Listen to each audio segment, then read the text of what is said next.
Am I the a-hole stories? Would I be the a-hole if I sued my boyfriend's elderly mother and pressed charges against her? Okay, I know how this sounds. Please hear me out at least. I've been with my boyfriend for 11 years, since I was 15. His mother has hated me since the first day she met me. She hated me due to my ethnicity, Kosovan Albanian. She hated me due to my career. I work as a model and she decided that makes me an empty-headed, vain, shallow person. Then when I told her I still planned to go to university alongside my career, she said I was doing it to impress my boyfriend. I've since left uni with a distinction, and her new reason to hate me is, I try too hard? She has also insisted I've cheated on him throughout our entire relationship, which is a ridiculous claim. I've never even kissed another man in my whole life. I have zero desire to cheat and never will. Late last year, she attempted to void the insurance on my boyfriend's motorbikes. She tried to do this under my name, so hypothetically, when he was arrested for riding with no insurance and called his insurance company, I'd get the blame. After this happened, my boyfriend and I agreed to cut her out. However, it hasn't stuck. She left my boyfriend alone and respected his wishes for no contact, but she's continued to contact and harass me. This leads to the last few weeks. My boyfriend works as a motorcycle test rider, and he got in an awful motorbike crash while working. As such, I now need to care for him. I'm okay with that, and I'm focusing on seeing it as an opportunity for us to get closer. It's been nice honestly. However, his mother has been awful to me. She's called me litany of terms. From things as tame and stupid, to things as awful as a nasty Serbian half-breed. I'm not Serbian, and she's well aware that calling a Kosovan a Serb is offensive. I tried to block her, so she started making new iMessage accounts, and began to continuously harass me via those accounts. Then came Friday night. The police turned up at our door. I was pretty confused and was quickly told they were there to do a welfare check, as they'd received multiple claims of horrific abuse I was apparently putting my poor boyfriend under. Obviously, they quickly discovered he was fine, albeit grumpy, and they left. I know for a fact it was his mother. Some of the details the police mentioned made that obvious. I'm now at a point where I've realized I literally cannot do this. I'm going to press charges against her for the insurance and harassment. It's a crime in the UK, and I'm likely going to sue her for damages. For the sake of my mental health, I need to do this. I don't want to be a victim and she needs to be forced to stop. I have mentioned my intentions to her if she doesn't back off, and she's pretty much mocking me and saying I won't. I absolutely will. I just feel like this morally may make me an awful person. She sucks, I know this. However, she's old and miserable enough as it is, and I feel like doing this may ruin whatever small amount of life she has left. It feels like it may be too far. I really don't know though, and I genuinely cannot be objective here. Would I be the a-hole here if I did this? Edit. When I say I need to care for my boyfriend, I mean he's essentially immobile. He's not being unsupportive, he's just barely able to take care of himself, let alone battle his mother too. Now for the top comments. Not the a-hole. This is getting dangerous. Maybe a restraining order? I've considered it. May have to go that route too. Get a locksmith on your doors and windows, and an old-timey stabby hairpin while you're at it. I really don't want to watch this recapped on Forensic Files. She's never even been in our house before. I'm not going to go into details on my house security for obvious reasons, but trust me, that's not a worry here, thank God. Not the a-hole. His mother is abusive and becoming a danger to you and your boyfriend. You need to cut her out entirely and take some legal action. Figure out your best options and go from there. But this woman is a racist, vile, sickening lady. Yeah, I think you're right. We have already cut her out. She's contacting me via new iMessage accounts and emails, etc. And yeah, she's 100% racist. I'm ethnic Albanian but I'm white. I've seen the way she treats people of color, and it makes the way she treats me seem like a walk in the park. I genuinely hate her. Not the a-hole, but do discuss it with your boyfriend first. In my country, this would be slander and libel laws would apply. I'll definitely discuss it with him first. I know he'll agree. She's an awful person, and was an even worse mother to him. Now for the next story. Am I the a-hole for refusing to make peace with sister-in-law until she apologizes? Context: husband, 29 male, and I, 26 female, were in the process of moving to a new apartment when the pandemic hit, and his parents invited us to stay at their place temporarily while we try to find other accommodations. We contribute to the household monetarily and by doing chores, etc. Sister-in-law, 19, is back home from university, and has never liked me. I've tried to bond and talk to her, but she usually just slams the door in my face or blatantly ignores me. The in-laws and husband have tried to talk to her but she wants nothing to do with me, so I just stay out her way. Now, I occasionally get ingrown hairs down there, and just as luck would have it, I got 2 ingrown hair bump things that has been making it really painful and uncomfortable to wear panties. Usually what I do is that I go commando for a week or two, until the entire thing resolves itself. I spoke to my doctor, and she said if it works, just do it. Living with my in-laws makes that a bit awkward, so my husband gave me some of his basketball shorts to wear. I'm much smaller than my husband, so the shorts offer the much needed air circulation. I try not to leave the home office when I'm wearing those shorts and pantyless, but occasionally, I go to grab a glass of water or a snack from the kitchen. Yesterday, my sister-in-law overheard my husband making a joke about me being pantyless while we were in the home office. Door was closed, and me, also jokingly, saying that I'm saving a lot of time on laundry by going commando. That night, she abruptly asked me at dinner if her parents, my in-laws, know that I'm not wearing panties, and I was shocked. She went on to ask if it's a fetish or a cost-saving method. I saw red, and told her that she is a petty, immature witch, and I'm done trying to be friends with her if she's just going to be a complete coon to me. My husband backed me up with extra yelling, which surprised her. Husband usually dotes on her, and made her cry and leave the table. My in-laws were stunned into silence, but mother-in-law later asked me about it, and I explained the whole ingrown hair thing, which was embarrassing as hell, but she understood and related her own experience, which was comforting but also equally awkward/embarrassing. I think she was trying to let me know that she's been there, done that, which was nice of her. There is obvious tension now because I feel embarrassed with the in-laws. Husband refuses to speak to sister-in-law, which upsets her, and she says she can't focus on her classes when there's so much negative energy in the house, and she was genuinely curious. Father-in-law doesn't know what to do, so he just stays out of it, and mother-in-law is just generally pretending it didn't happen. I feel bad for making things uncomfortable for father-in-law and mother-in-law, but I also want sister-in-law to apologize first before trying to make peace. Am I the a-hole for standing by that? Now for the top comments. Not the a-hole. It sure sucks putting your nose in someone else's business, and then suffering the consequences of your actions. Hopefully it's a lesson learned on her part. And she was genuinely curious. But let's be honest here. If she was just genuinely curious, she wouldn't have attacked you in the middle of a family dinner. She wanted to make a scene and she got it. Sucks for her that it backfired. Sounds like the sister-in-law is jealous of OP. OP's husband, her brother, normally dotes on her, so she likely feels OP steals his attention. She probably feels like you stole her brother, and are an interloper to the family, if there is no event that precipitated her rude treatment of you.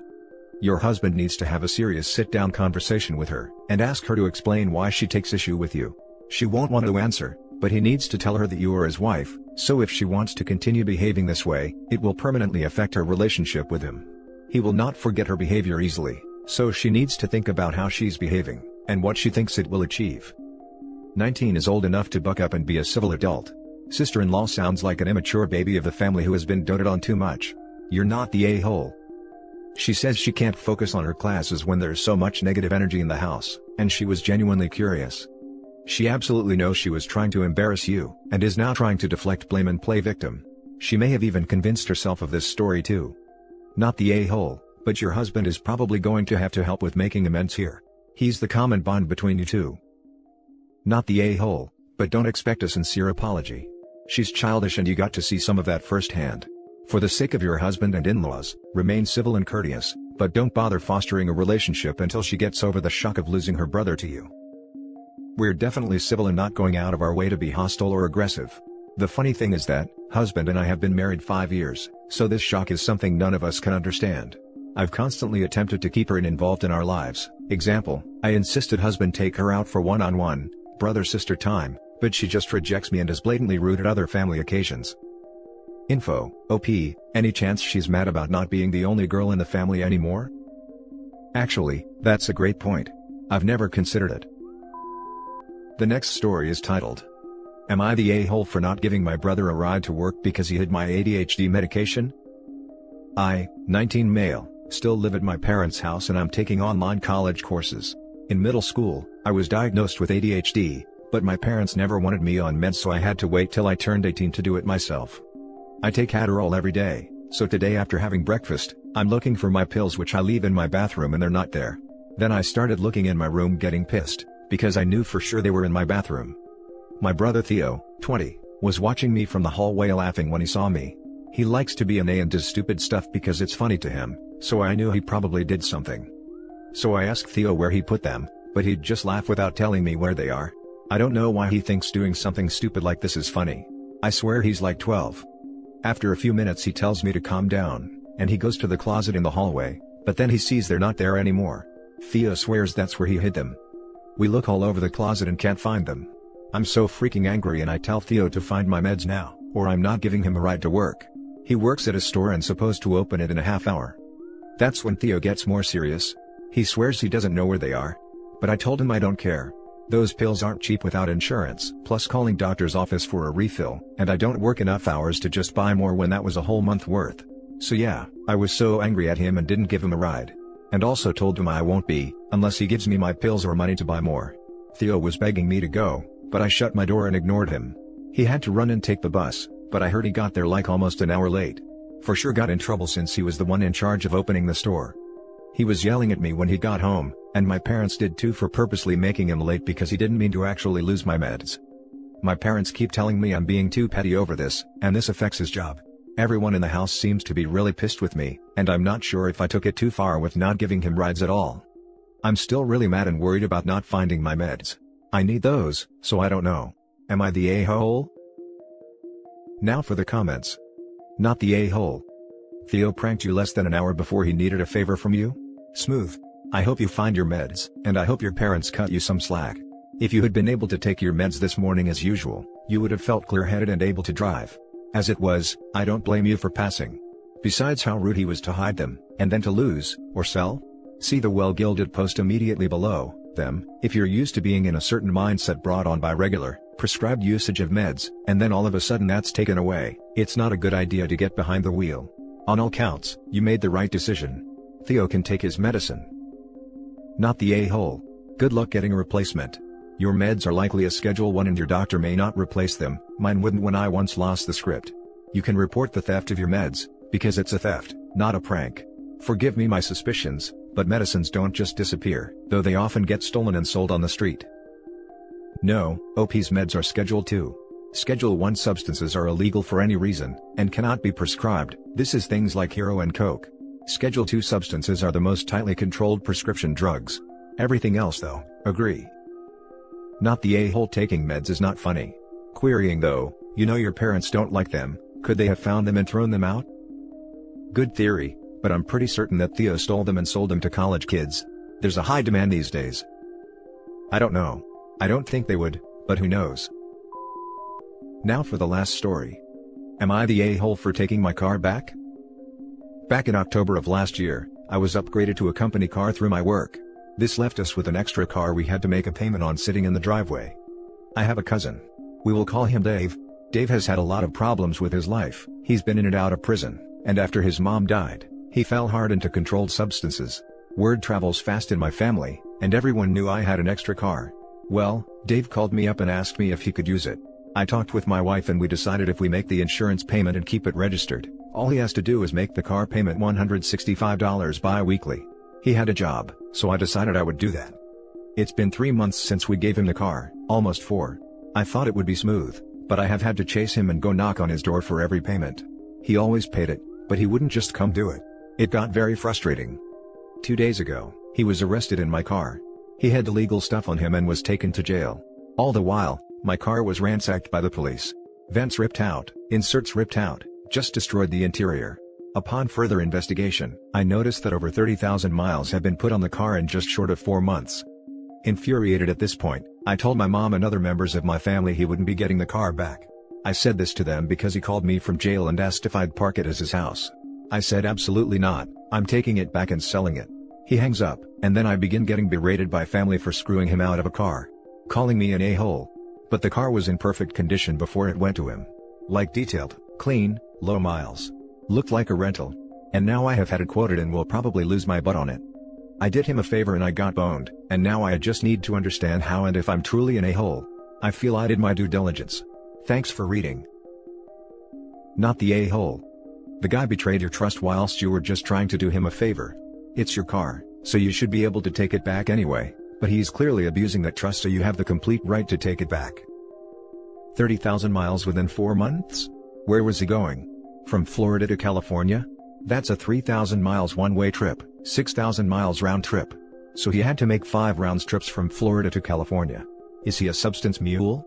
This story rings true to the old adage, no good deed goes unpunished. Not the a-hole. You messed up by lending the car to a known addict with known trouble with the law.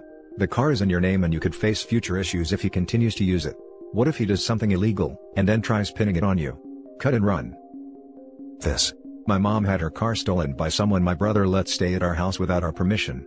He went to the local liquor store while drunk, and got into a really bad accident.